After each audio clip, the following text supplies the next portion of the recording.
I'm Henry Brady. I'm the Dean of the Goldman School of Public Policy, and not Bob Dylan, in case anybody was wondering. And we're ready, AV guys? Yeah, great, thank you.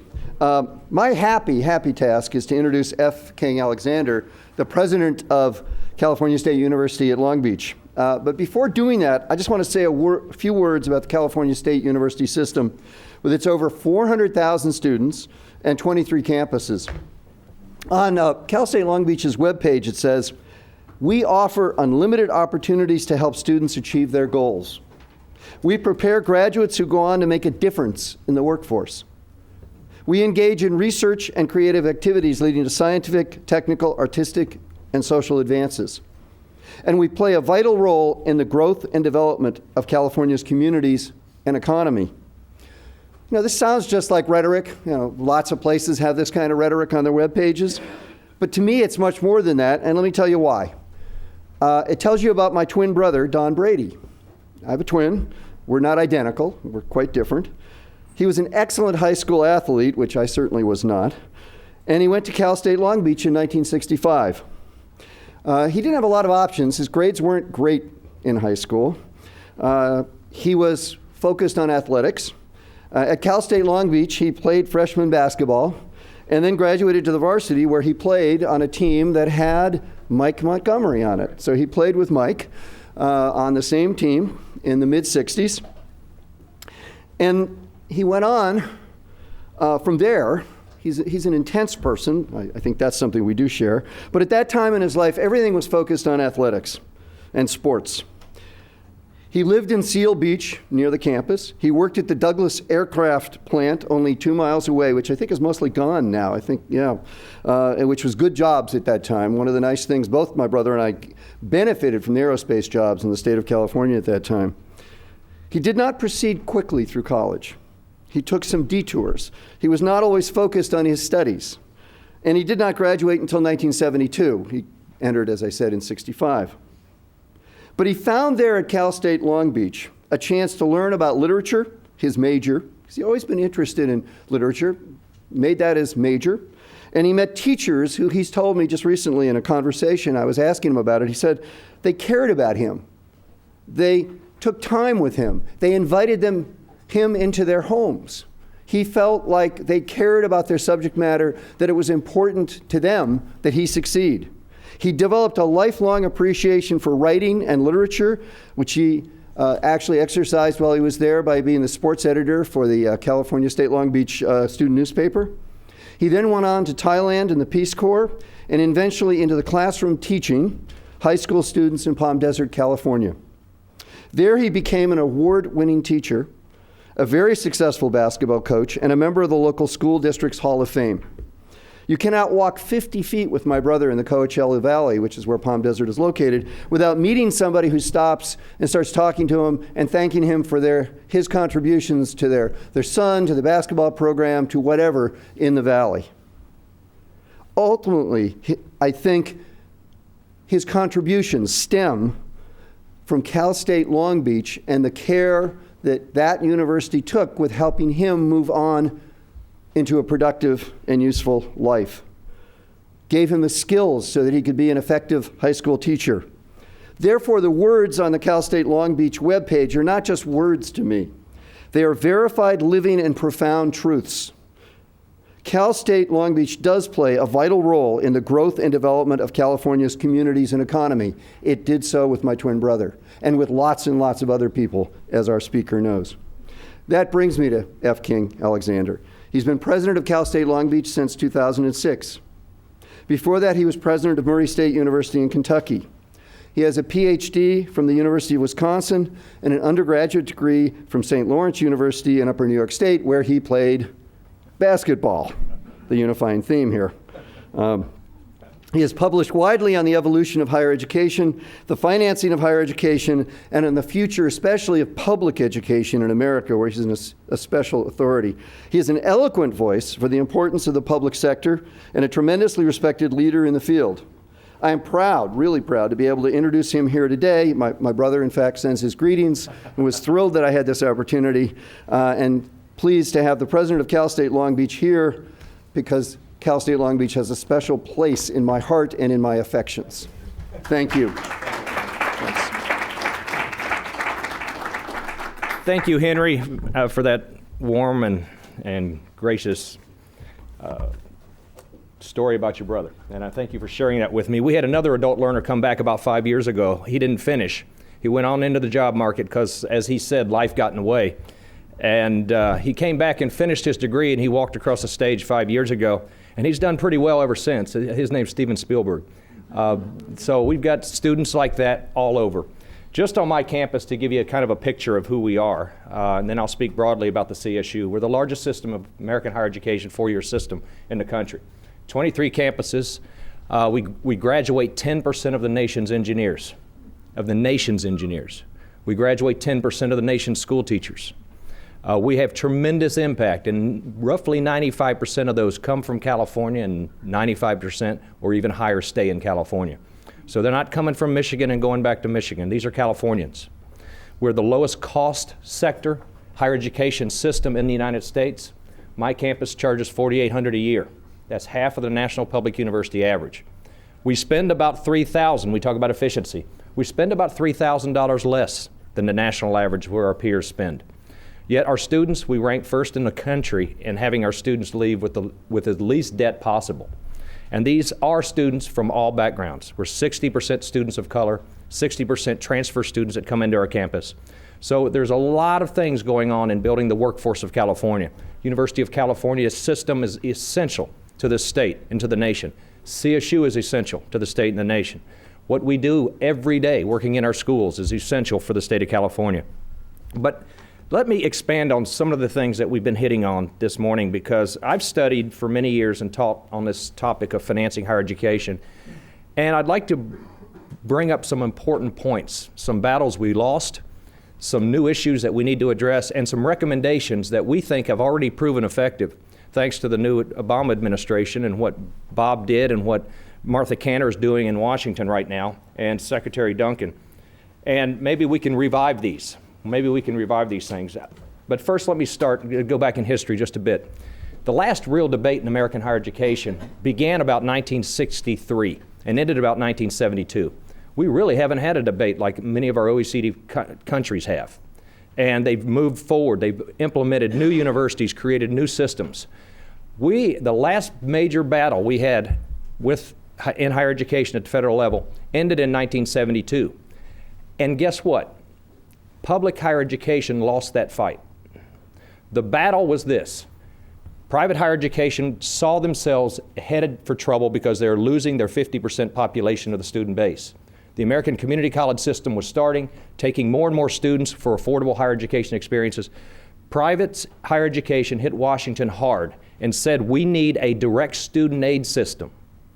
We don't need institutional aid because the states are going to protect public higher education, and you need to give us a way to get public dollars before we start going out of business. Now, if you go back to the congressional testimonies, it was even stated Stanford, Tulane, University of Chicago said they're headed for financial turmoil and trouble for the decades to come if the federal government doesn't step in. Chancellor Bergeneau mentioned about stepping in at the federal level. So what ultimately happened in 1972, we created a Pell Grant system of which the student determines where the student wants to go. The federal government makes no determination, no allocation. So it becomes a very market-based approach to higher education. It also gives the federal government basically Pontius Pilated the idea, no mission differentiation, since the student determines where the money goes. So the federal government said that University of California, Berkeley, Cal State University, Long Beach, the community college, or the University of Chicago had equal value and have equal value to the community, to the nation at large. Well, funny thing happened about 8 years later. States started backing out of their responsibilities. The states were supposed to keep the publics working, and it was supposed to keep them affordable, supposed to keep them accessible. So now we've implemented a private model at the higher education level, a model that has been ruled unconstitutional at the K-12 level. And now look at the system that we have in place. We have a system, as the economist stated, that is called the Wild West of higher education. We have universities springing up on every street corner in the country. They don't live and die by the market. they're for-profit institutions, they live and die by federal student aid and Cal grants. In fact, as I speak, they're trying to get the 90-10 rule changed in Washington. The 90-10 rule basically says, and Bob knows this very well, Phoenix gets 89.8% of its funding from the federal government, student aid. They are only allowed to get 90%. They want 100%. DeVry, Kaplan, Argosy, Excelsior, all these institutions that have sprung up who now serve 12% of the student population. They constitute 30% of all Pell Grant money, and they add up to 43% of all the student loan defaults. So you can see where we started in 1972, letting the free market run higher education and not supporting public institutions that remain committed to public missions. Nor did we follow what we did in 1972, because as a consequence, what the Pell Grant legislation turned around and did to make the publics a little happier with the 72 legislation, they authorized the cost of education allowances. Cost of education allowances would give $2,500 to any institution that actually served a Pell Grant eligible student. Why is this important? This was the public part. This was the part that was supposed to keep our institutions committed to low-income students. This was the part that would create a financial incentive for our institutions to serve low-income students, of which today there are no financial incentives to serve Pell Grant low-income students. What we share with Berkeley, what we share with the UC, the CSUs, that we carry the load. We have the largest number and percentage of Pell Grant students in the country. And the UCs have the largest among their peers. They have twice what their peers have. Chancellor Bergeneau mentioned the low-income student population here at 37%. Well, the National Public Research University average has dropped to 19%. The National Private Research University average has dropped to 12%. These are your peers. Now, what we also know, what the Chancellor and I also know, these students cost a lot of money. We know they cost money, whether it's in remedial, extra advising, bringing them back to campus to make sure that their jobs don't pull them away, all the right kind of counseling, the smaller class sizes in certain high demand areas, all of that costs extra money. And we all agree that these low-income students do cost extra money because in 1965 we passed the ESEA, the Elementary and Secondary Education Act. ESEA basically says we need to create Title I schools in K-12 education, which means schools that have above a certain free lunch percentage receive special funding from the federal government. And that is going to be reauthorized next year. And that's going to be, you'll hear a lot more about the reauthorization of the Elementary and Secondary Education Act next year. But what that also says, why is it that when a student turns 18 and goes to college that they no longer have socioeconomic issues or problems or differences? Why are they all treated fairly? Why aren't the institutions who remain committed to those populations receiving any assistance? That's what the cost of education allowances, which were authorized but have never been funded up to this point. Now, we also learned something else from ESEA. ESEA taught us that first thing states tried to do to the low-income schools, once they started getting federal money, they took their money out. They supplanted the federal money, state money with federal money. We have many states in higher education doing the exact same thing, supplanting federal money for state commitments. And you saw this chart that Bill put up. This chart says it all. Since 1980, states have backed out of their higher education responsibilities. We spend 40% less in tax effort in higher education today than we did in 1980. California spends 48% less. California is the 12th worst in declining support. And it's rapidly declining support. And I go around the state calling California one of the terrible 12 or dirty dozen that doesn't want to admit this. But what has happened also with ESEA, what we've learned is that the federal government had to step in and provide maintenance of effort provisions. One reason states can't back their money out of the poor schools, K-12 schools, is the federal government will withhold their federal money. Medicaid operates in the same way as a matching fund. Higher education has never had those protections. They never had those protections, and this may be the most important policy issue to hit higher education, in my perspective, in the last 3 years. Thanks to the work of Bob and the Department of Education and the work of a number of legislators, 3 years ago, nearly 3 years ago, 2.5 years ago, with the passage of the reauthorization of the Higher Education Act, for the first time in history, we got language written in that bill that says if you pull your state money out, you have to give this money back, the federal money back. Now, it was in a small program. It was in a very small program, and it didn't amount. It was only $66 million. But it was the first time we got federal language extended which held states more accountable for funding their, not removing themselves from their own statewide commitments. 6 months later, the same language we got transferred into the federal stimulus packages. Now, those federal stimulus packages, you don't hear a lot about it. You hear a lot of griping about it because of the turnover in Washington. Let me share with you from my perspective what they meant to us. Those federal stimulus packages, 2 years ago, we took a $48 million cut in my campus alone. We went from being 40% reliant on California to 28% overnight. That federal stimulus package protected us with half of those funds, so we could manage our way through the next 2 years. Not only did it do that, but even more importantly, it was the language written behind the federal dollars. And we had 48 governors battle us to keep this language from showing up in any of those bills. That language said this: you can get education federal stimulus dollars and use them if and only if you do not cut your higher education system below the 2006 year level. Well, NGA, the governors, went nuts. Lamar Alexander said he'd let this pass over his dead body. Well, it passed by one vote in conference that summer. And that language rolled into the stimulus dollars.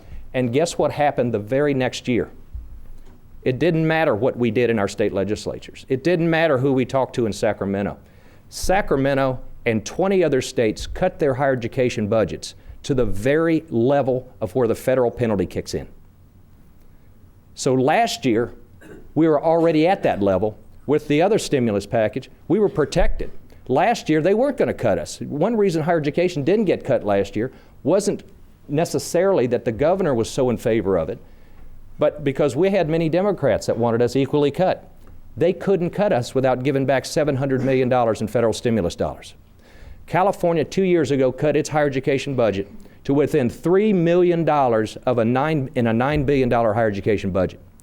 Oregon cut its higher education budget 2 years ago within $1 of where the federal penalty kicks in. Tennessee, Lamar Alexander's state, first thing they did is cut their budget to within $13 of their 2006 level without crossing that threshold.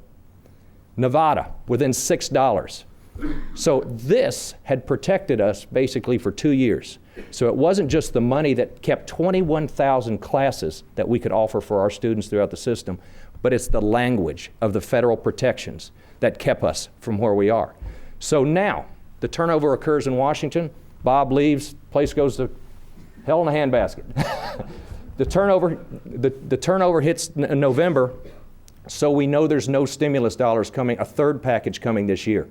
What that tells me is that we're wide open target because we have no more leverage at the federal level. So the first thing we see is the governor's budget that cuts us not to a 2006 level, but cuts us to the 1999 level. The only difference is we're getting the same funds that we got 12 years ago. The difference is we have 70,000 more students now than we did then. And we have twice as many first-generation Pell Grant eligible students as you do. So that's kind of how we got here. Now, I know this is a big issue here in Berkeley, but one thing I've also followed is that as we bailed out the private sector in higher education, follow the expenditure trends as states started cutting our budgets. Follow the expenditure. I've heard Chancellor Birgeneau's recommendations to Washington, and the primary recommendation from the Land Grant Association is this, that the federal government needs to step in and fund a handful of 40 or 50 universities for this reason, because they can't keep up with the expenditure patterns of their private peers. They're losing faculty to these institutions. You've heard this. In 1980, there was no difference in expenditure patterns. The salaries were quite the same. Now Berkeley can't even compete with the salary Stanford's paying, and you probably don't know, but Notre Dame and Rice and Emory are probably paying more than you now too. So, and follow their expenditures. This university spends half per student that average research private spends now. And just 25 years ago, those numbers were equal. those numbers were equal. So just like the federal government stepped in and has created a very lucrative environment for private higher education. In fact, it's become so lucrative that the secretary can't reel them back in. Their power in Washington with their lobbyists, they can't reel in the for-profit sector who's making a mockery, quite frankly, of this entire aid system. We must figure a way to create a system of funding that rewards institutions for remaining committed to their public purposes and public missions. Right now, there are no rewards. In fact, the more low-income students you enroll, the worse you look in U.S. News and World Report. Because you're less selective, they don't graduate as high, and they don't bring in a lot of resources. So you go down in the rankings. And in fact, as the chancellor pointed out, you have more students than the entire Ivy League combined, low-income population. There are 6,800 Pell Grant eligible students in the Ivy League. I have 12,000 just on my campus alone. At Cal State Northridge, they have 15,000. And you're always reading in the New York Times or the USA Today about how much aid and how much effort they're putting into their aid. Well, you can put a lot of effort into the aid when you have 600 low-income students, and that's about it. In fact, this system, which was premised on the idea that UCLA, that Stanford, if allowed to play, our private sector institutions like the University of Chicago would become more like the University of Illinois by letting them get into the public trough and funding systems. What has happened is University of Chicago is just as University of Chicago as it's ever been. Their low-income numbers are lower than they've ever been. The difference is the University of Illinois is becoming like the University of Chicago. My institution that I took great pride in, University of Wisconsin-Madison's down to 8% Pell Grant eligible population. An institution that used to pride itself on its egalitarian service to the state and its low-income populations. So let me make a few recommendations that I think, first of all, what Dennis said about putting all the money on the table is exactly right. We can no longer allow, and the argument we made clear that we finally won, and I have to give credit to Representative George Miller, credit to Representative John Tierney from Boston, Massachusetts. Even we got Senator Kennedy before he got sick on board with this. Senator Harkin from Iowa. The fact is, it doesn't matter how much aid goes into the system. You can increase a Pell Grant, you can double the Pell Grant tomorrow. If the states back their money out of the higher education institutions those students are going to, and tuition shoots up just as much, you have negated the increase in Pell. The financial aid won't matter if states remove themselves from this funding responsibility. And that's what we were able to finally get convinced. And we had two critical chairs and two critical people who took this issue to heart, and it was John Tierney and George Miller. And their staffers know this. The staffers know the value of MOE. They know the value of not supplanting, using student aid dollars to offset state appropriation reductions. And this was made clear to me many years ago when I was standing in the parking lot at the University of Louisville, when the Speaker of the State Senate in Kentucky came to me, who I've known very long time, very powerful individual. He said, I'm going to get reelected, but I'm going to have to cut your budget first. I'm not going to raise taxes, but I'm going to allow you to raise tuition, and then you can go get it from federal programs. Many legislators would rather get reelected than make the right decisions. And in fact, what I learned was that the power of Washington to hold states accountable, like they have in Title I schools, like they have in Medicaid, may be the most important answer that we have. You see, now states, which are supposed to be the main supplier of revenues to American higher education, they're down to $79 billion. That's down from about $90 billion. Federal revenues through all programs, including tuition tax credits, which equate to $14 billion additional expenditures, that amount to $150 billion. The federal government revenues for higher education double what the states are doing now. So my first recommendation is to take the lessons that we've learned from Medicaid, Title I, ESCA, but take the lessons that we also learned from the stimulus in this maintenance of effort provision. Any dollar going to higher education out of Washington ought to be attached to maintenance of effort provisions. To limit our state legislatures, you've seen this trend. I don't have faith in our legislatures, but I do have faith in them wanting federal money. And as they proved that money can make the decision, not me lobbying, not how many students we have, that money turned out to be more powerful, and those provisions more powerful than anything we said in Sacramento and the Capitol. So number one, make sure MOE is on everything, maintenance of effort provisions on all new dollars. We got $150 billion going into higher education. The more is attached to state behavior, the less likely states are going to remove themselves from their funding responsibilities. Number two, fund the cost of education allowances. Actually create incentives to serve low-income students. The postcode ranking system in England is a funding model that is in the Ministry of Education, out of the Ministry of Education. They rank 112 universities in England from 1 to 112, and they put funding into that system. Now, that ranking is based on how many students are you serving from the 48 neediest communities in England. Guess who finishes last every year? Oxford and Cambridge. So they get the least amount of support, and London Metropolitan University gets a significant amount of support through that program. Without incentives to help us educate and graduate these students, these trends of moving away from low-income populations are going to continue. Sort of the elitist nature, the rankings will still go up. The less you serve, the better you look, the more you'll rank. And the move to out-of-state students, that certainly is going to be a controversial move here in California. But quite frankly, A, we're not getting rewarded for serving in-state students, but the rest of the country has already moved to them, not because they want the value of somebody from Michigan on their campus, but because they bring in more money. Michigan's up to 40% out-of-state student population. The University of Virginia is jokingly known in Richmond as the University of New Jersey at Charlottesville. And each step, each percentage that we go in this direction, Tom Mortensen in Okaloosa, Iowa, and post-secondary education opportunity has clearly shown the students who get left out are the ones who are most academically challenged, be the Pell Grant students. That has gone on around the country. So we must fund what was authorized in 1972. I could do a lot of helping a lot more students if we had those cost of education allowances following the Pell Grant students.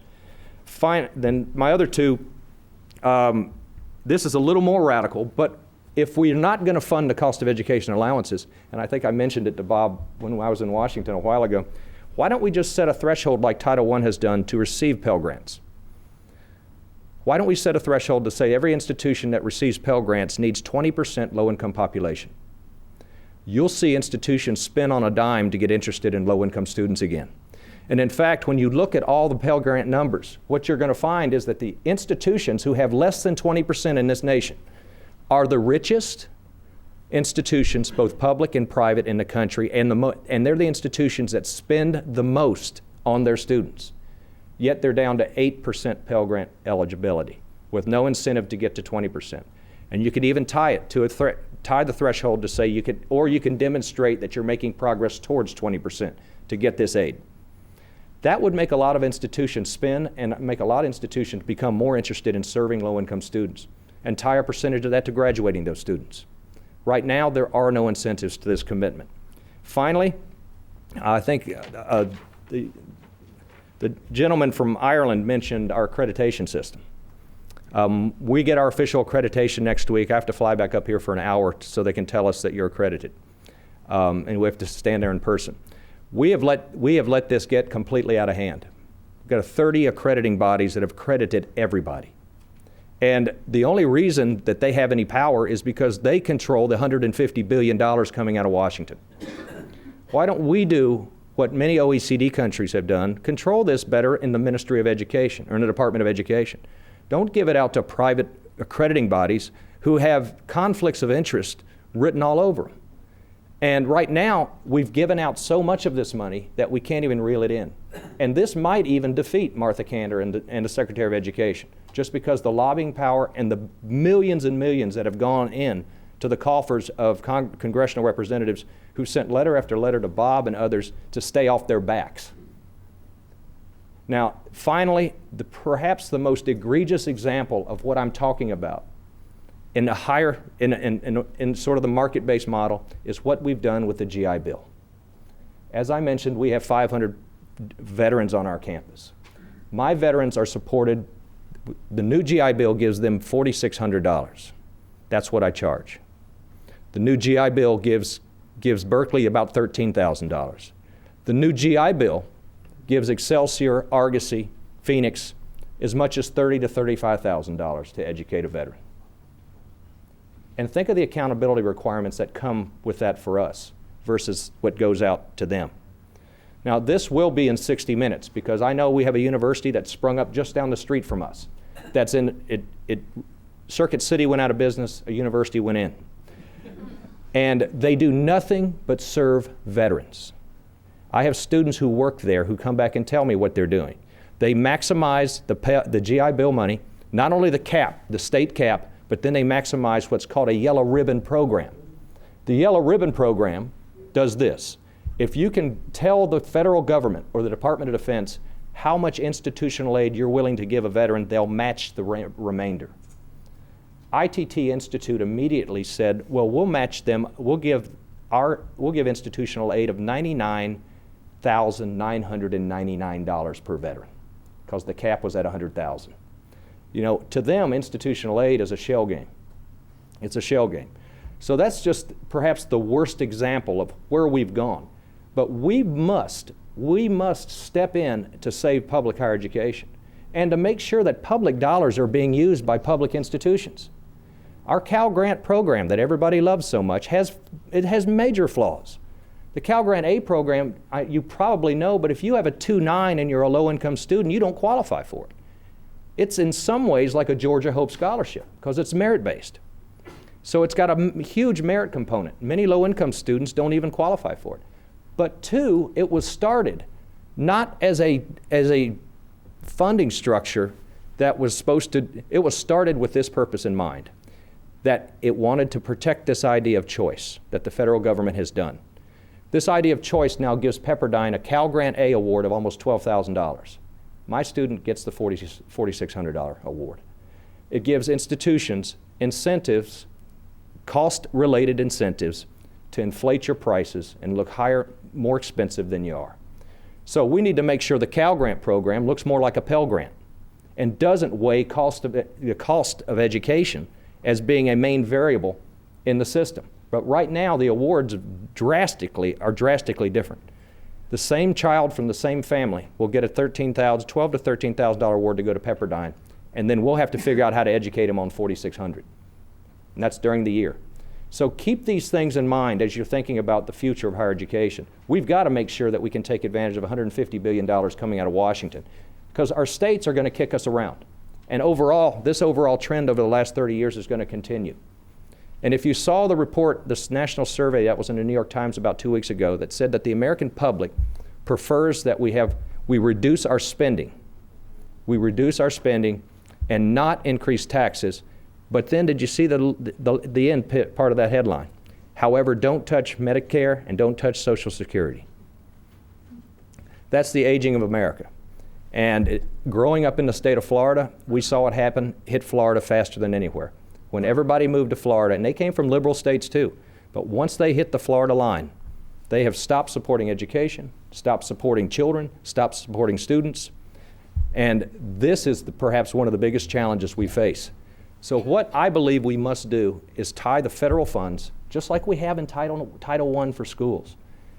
Reward Title I higher education institutions that are committed, and also we need to make sure that we attach these MOE provisions to each and every one of those dollars.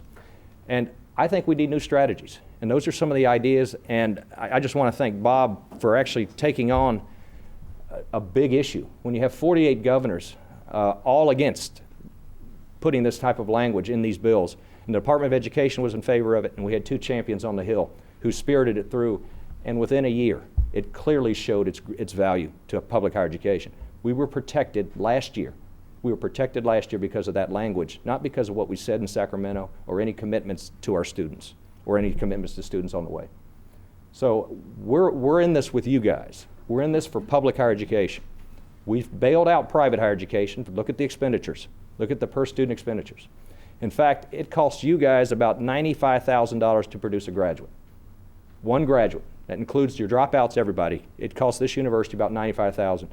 It costs Caltech $465,000. It costs Stanford $305,000. So we need to make sure people are putting dollars where it matters, where we can get the most graduates, and we need to make sure are our governors and is the federal government truly committed to producing more graduates and rethinking state funding formulas and rethinking our distribution of our public funds. So thank you all, and I look forward to your questions.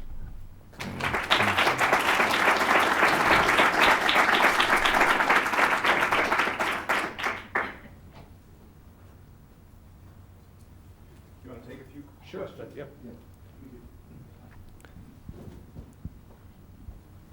Thank you. I had a question about the proprietary schools. I think I'm on. Could you explain the reluctance of the higher ed community to sort of coalesce around a movement to sort of call out the proprietary schools for corporate welfare? Well, actually, it really began with Bill Clinton when the spree issue started.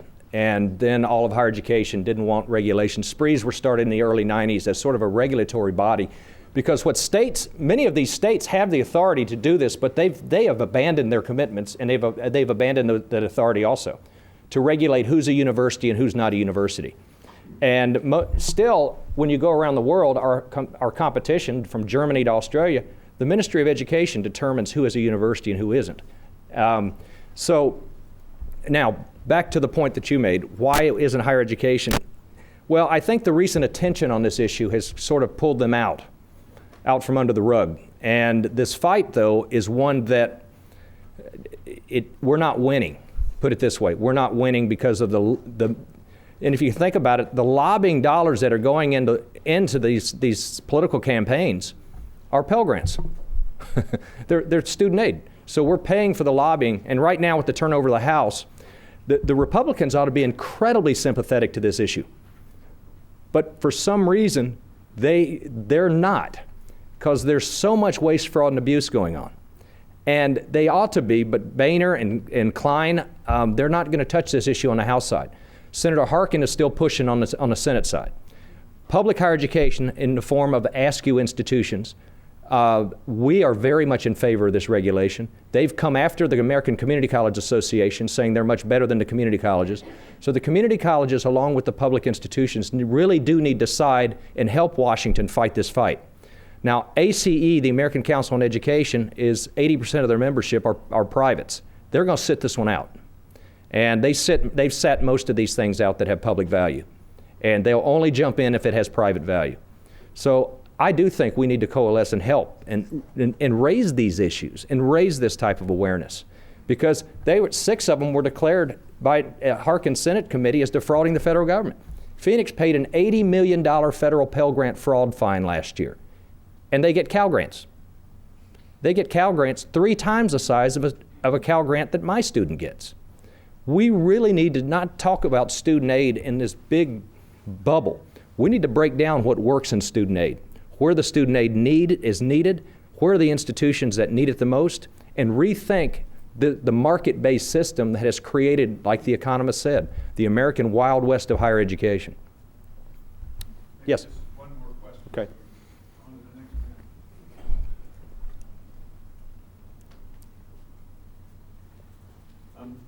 one. Is it on?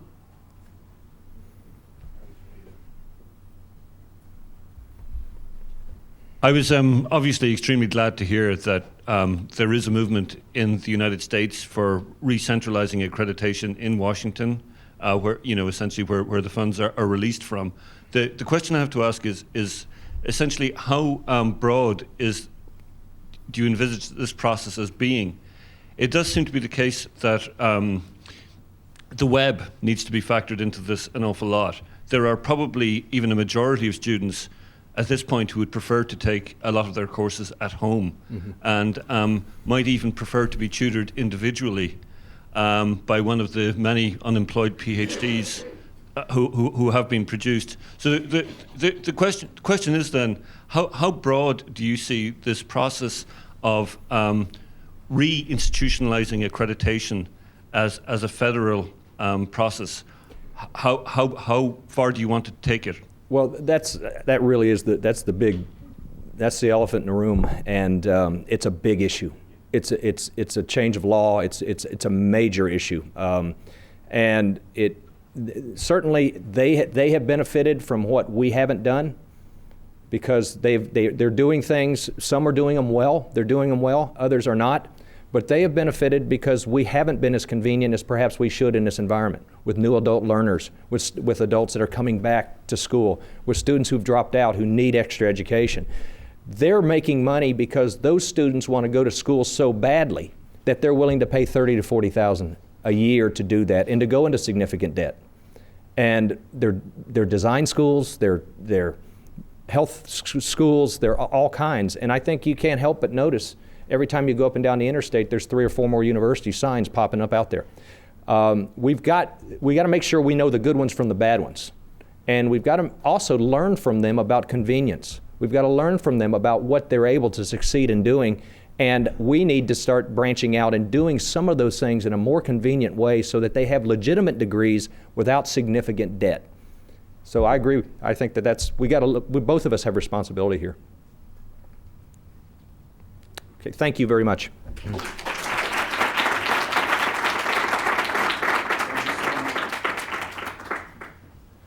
Thank you very much, President Alexander, for that rousing speech. I think that gives us our marching orders. Appreciate it.